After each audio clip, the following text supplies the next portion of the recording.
Vírus no Enem. Como é que esse assunto pode cair na sua prova de biologia? Como é que ele pode ser explorado? Quais são os principais conceitos? Eu quero resolver na prática aqui com você questões de vírus da forma que cai no Enem. Então vamos lá. Olha só essa questão número 2 da nossa lista aqui, certo? Então olha só. Quando a gente fala sobre vírus, nós vamos ver que eles são altamente específicos. Então, veja que essa primeira frasezinha que a gente tem no texto, olha só.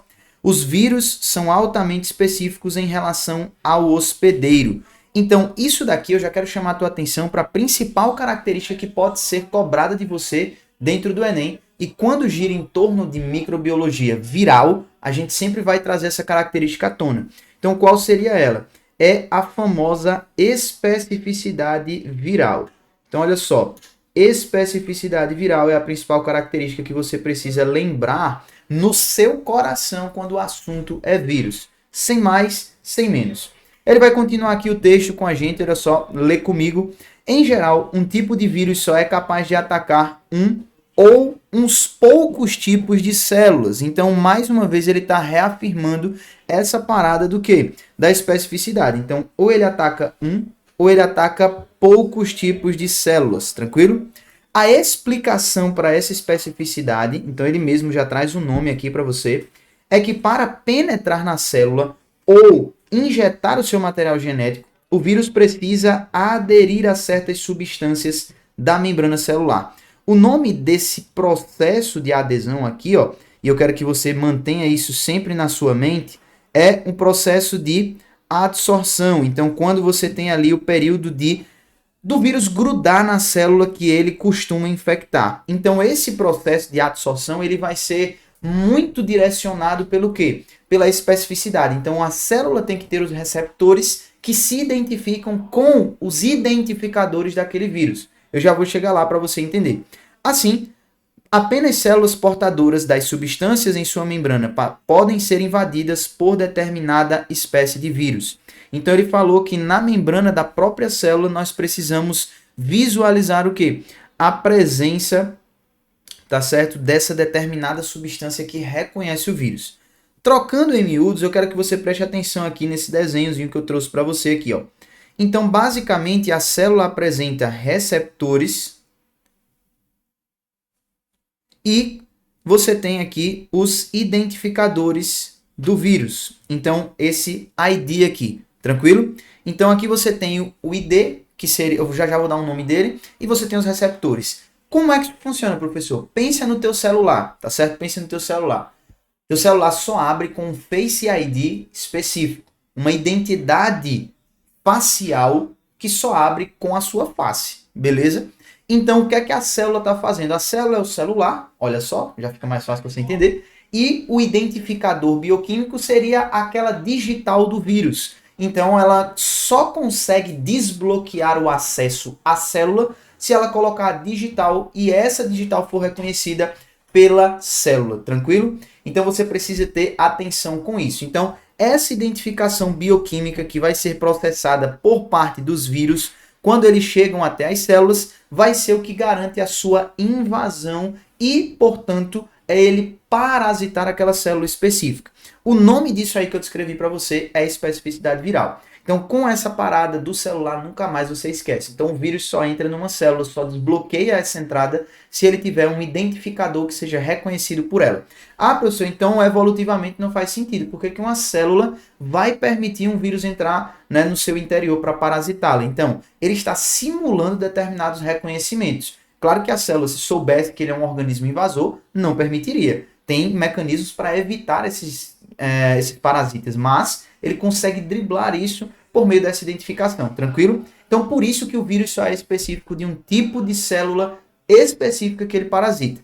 Com base nisso, a gente conseguiu falar sobre a principal característica de um vírus. Vale a pena a gente lembrar que das 4 características que nós temos para os seres vivos, para essa definição de ser vivo, nós precisamos lembrar, e aí eu quero dar um zoom aqui para você entender isso comigo, que 4 delas são específicas. Então, olha só, para um ser vivo ser classificado como ser vivo, ele precisa ter célula, ele precisa ter um metabolismo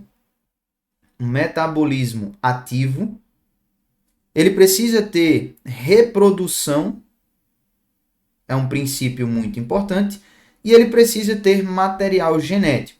Dessas 4 características, os vírus só apresentam a todo tempo a última, material genético. Dentro e fora da célula, eles têm um material genético viral. Só que reprodução, metabolismo e célula, tá? Ele não apresenta a não ser que ele esteja parasitando um organismo. Então, reprodução e metabolismo ele só consegue executar se ele estiver dentro de uma célula. E célula ele não tem, tá? Então é um organismo acelular. Diante disso, a gente consegue visualizar que os vírus têm características muito peculiares e a gente precisa conhecer essas características e saber dessas quais são as mais cobradas. Então eu trouxe para você aqui a parte da especificidade viral, que é a mais cobrada, e a gente tem essa partícula do material genético. Então explorar a classificação dos vírus com relação ao material genético que eles apresentam é uma pedida muito recorrente quando o assunto é vírus no Enem, tá? Então, olha só, assinale a alternativa correta, quero mostrar aqui para você. Então, olha só, assinale a alternativa correta. Os vírus que atacam bactérias são conhecidos como bacteriófagos. Então, o que é que você me diz dessa definição aí? Os vírus que atacam bactérias são conhecidos como vírus bacteriófagos. Isso daqui tá certo, tá? Então, nesse quesito, a gente já bateu o olho e entendeu uma classificação específica.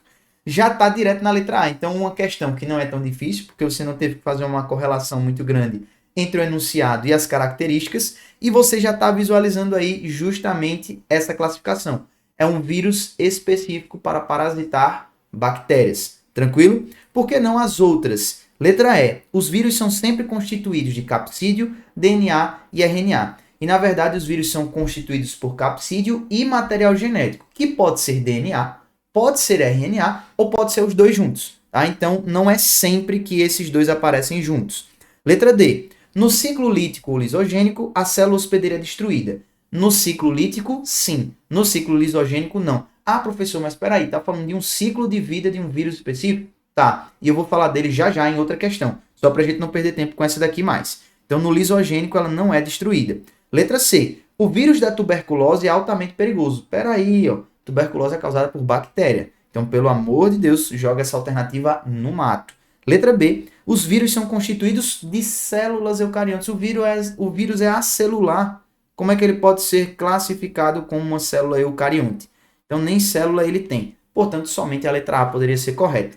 Passando aqui, vamos para um outro tipo de questão que costuma aparecer nas provas, que é justamente relacionado com uma pequena historinha sobre o vírus. Já teve questão falando sobre doenças virais com relação ao Brasil numa tirinha. Então, isso aqui é um tipo de questão que merece nossa atenção. Olha só. Ele vai trazer aqui, já deixei grifado para você, ó. Vírus não é propriamente um ser vivo. Foi o que a gente acabou de discutir. Das 4 características que definem um ser vivo, ele apresenta só uma. O restante ele só executa quando está dentro de uma célula. Então, uma hora ele é ser vivo, outra hora ele não é. Né? Então, é uma discussão que existe aí no meio científico.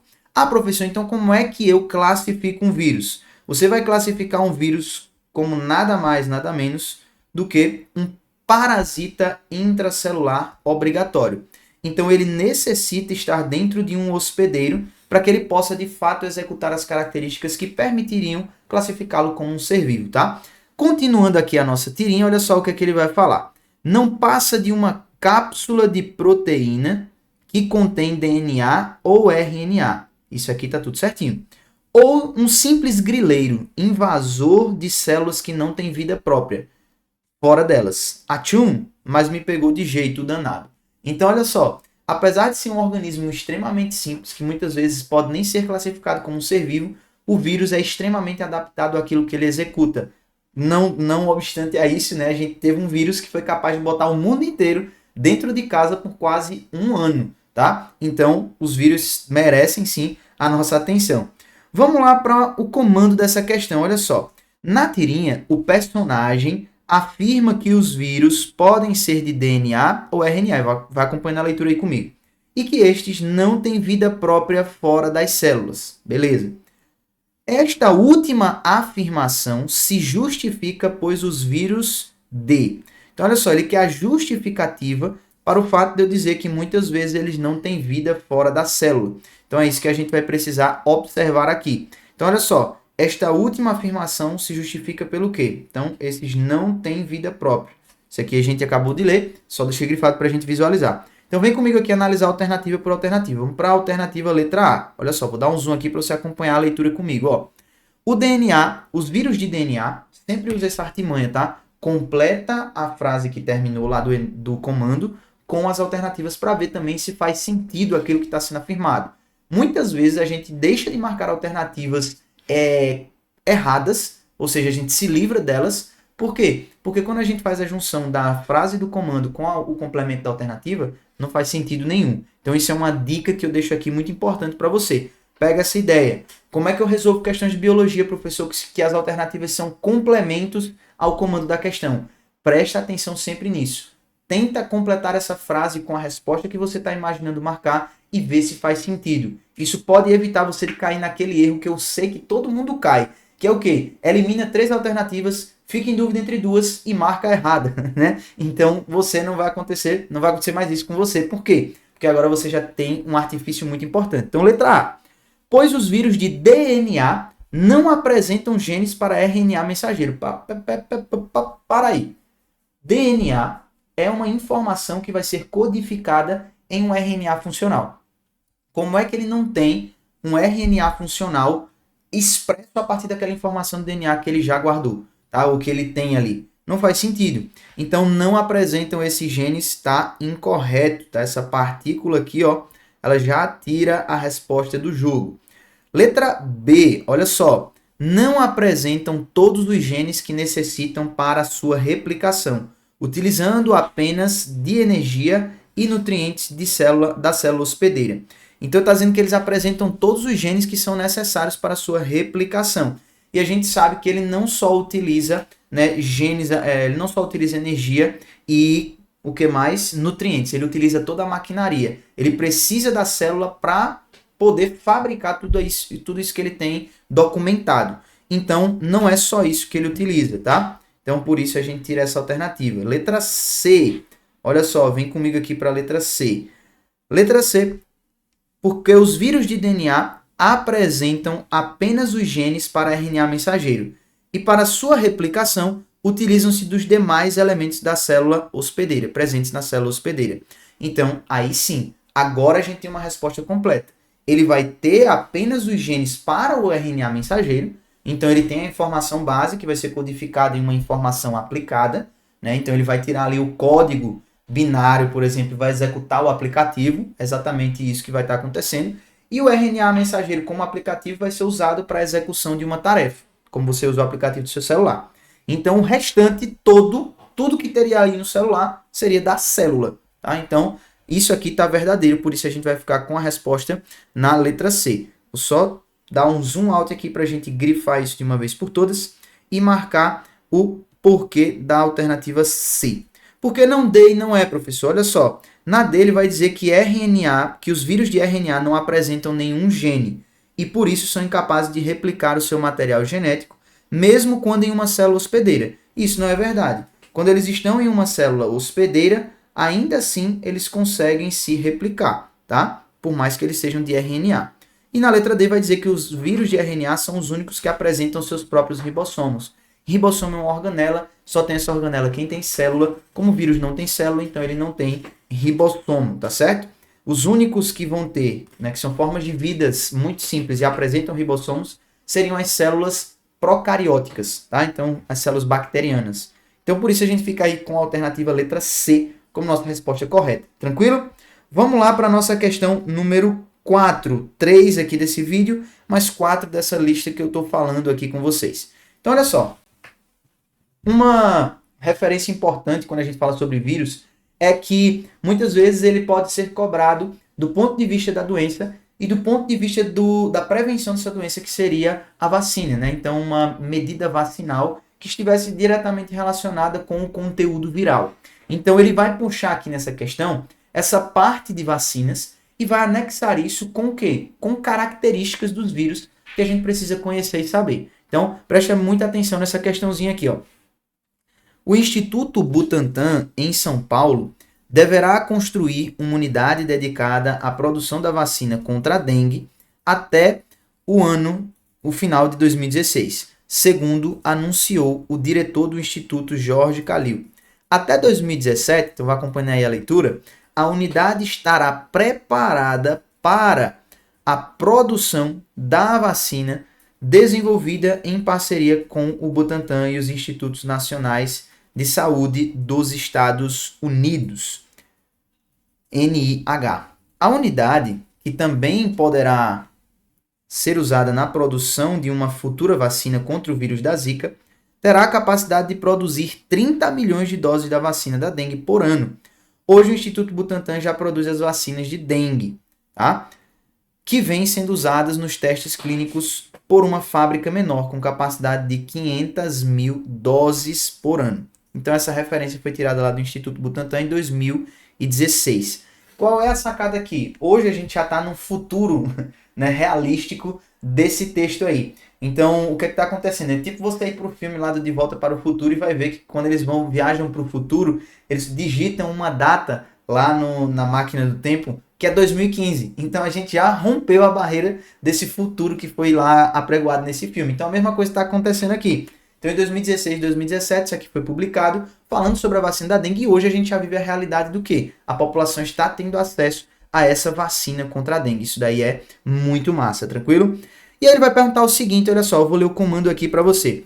A partir das informações contidas no texto e os conhecimentos acerca do mosquito da dengue, nós podemos afirmar que... Então ele está te perguntando características virais, características da infecção desse vírus com relação ao hospedeiro, ao vetor, e o que é que a vacina tem a ver com isso, tá? Então olha só, letra E. Na expressão do genoma do flavivírus, vírus da dengue, as proteínas traduzidas farão parte do capsídeo do futuro. Então, olha só, qual é a sacada dessa alternativa? É que as proteínas que são traduzidas, elas não vão fazer parte só do capsídeo, elas vão fazer parte de outros parâmetros e de outras estruturas do próprio vírus, apesar dele não ser muito complexo em termos estruturais.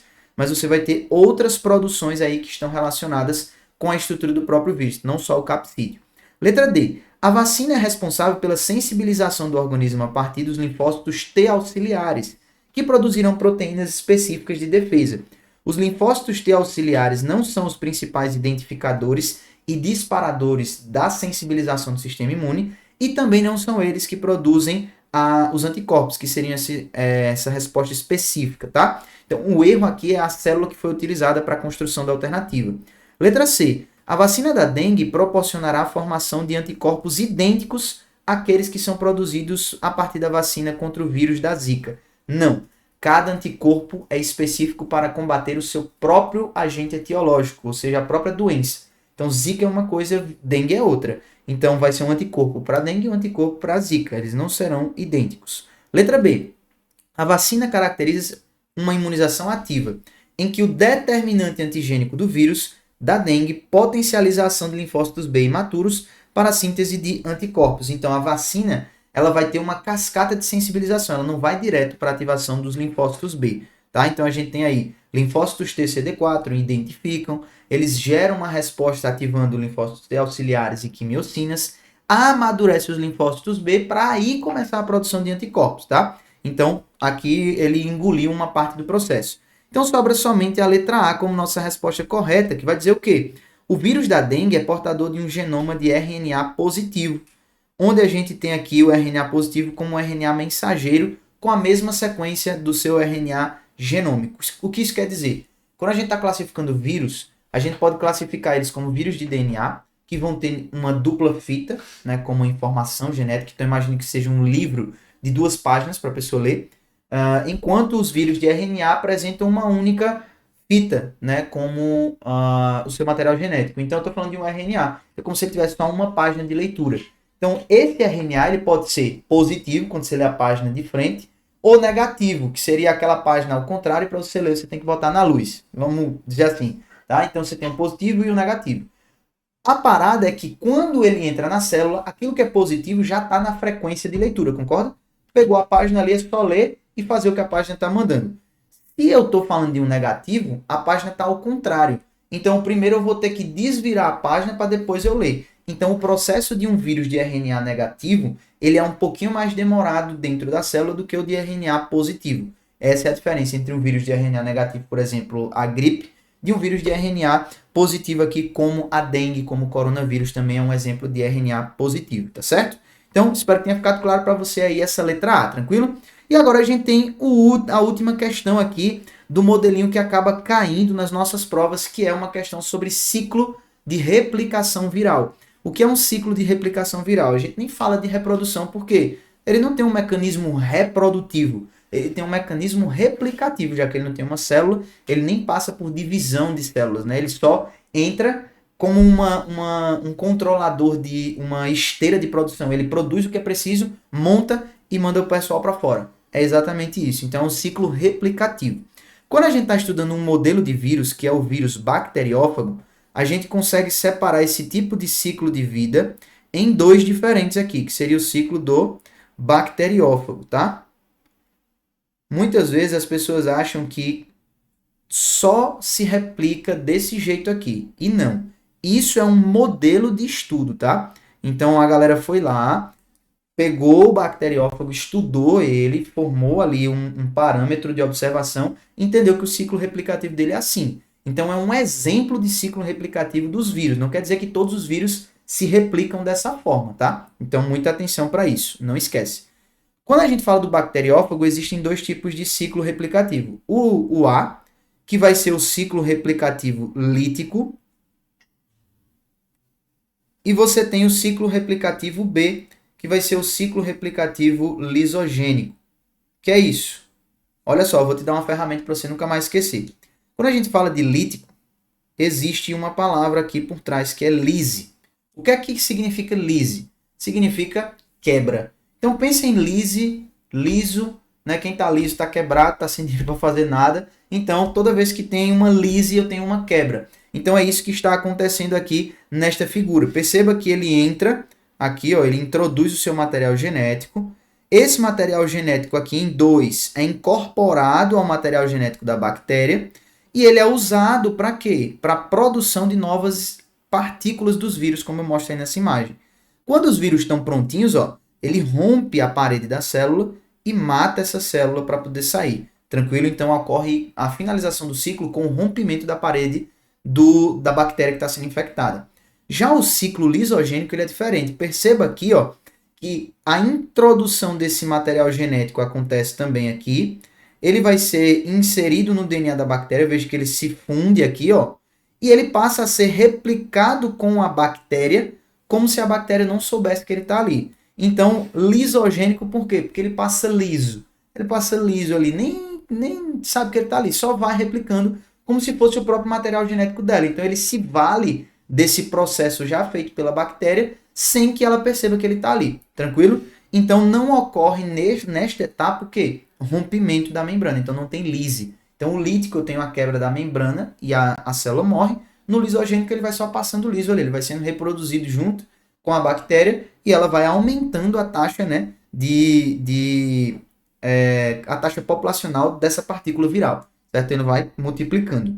Com base nisso, vamos ver aqui o que é que o comando da questão quer da gente. Olha só. Um dos grandes empecilhos no desenvolvimento de drogas para o combate às doenças virais é a variedade de mecanismos de infecção, integração e de replicação dos vírus. Os vírus são adaptados a tipos celulares e hospedeiros específicos. Então, mais uma vez, o que é que ele está fazendo aqui? Ó? Ele está trazendo a palavra específico. Só grifar aqui para você ver, ele está trazendo a palavra específico. Mais uma vez, ele está trazendo aquela característica que a gente viu no início, especificidade viral. A figura representa dois tipos de ciclo de vida dos vírus, o ciclo A e o ciclo B. Com base na descrição dos ciclos de replicação viral presentes na figura, é correto afirmar que. Então, a gente vai procurar o quê? O que está sendo afirmado de correto da letra A para a letra A, ou da letra E para a letra A, para a gente saber qual é a alternativa correta. Então, veja só. Letra E. No ciclo A, os vírions produzidos na etapa 4 são incapazes de infectar novas células. Olha só, ele está dizendo que quem sai aqui em 4 é incapaz de infectar novas células. Se o princípio é que o vírus se reproduza, se replique para infectar mais células ainda, como é que eles podem ser incapazes? Então não faz sentido. Letra D. No ciclo apresentado em B, o material genético do vírus integra-se ao DNA do hospedeiro em 3. Isso está perfeito aqui, ó, certo? Então se integra de fato. Porém, não ocorre a replicação dos seus genes, sendo o vírus inofensivo.